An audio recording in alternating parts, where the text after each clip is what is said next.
kamusikero, welcome back again sa akong YouTube and Facebook channel. So atong itudlo karon is bahin sa guitar tutorial for beginners. So may tungod kini sa guitar string. So adunay duha ka klase nga string sa guitar. So mo ni atong tan-awon karon. So mo ni ang atong string sa guitar: first string, second string, third string, fourth, fifth, and sixth string. So adunay duha ka klase nga string sa guitar. So ang una is treble string, morning number 1, number 2, number 3 nga mga nipis nga string.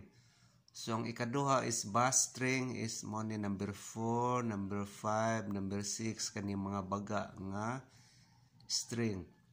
So mo ni sila duha ka klase, treble string and bass strings. Mga kamusikero, hinaot nga nagustuhan ninyo kini mga video ug aduna kamoy nakatunan.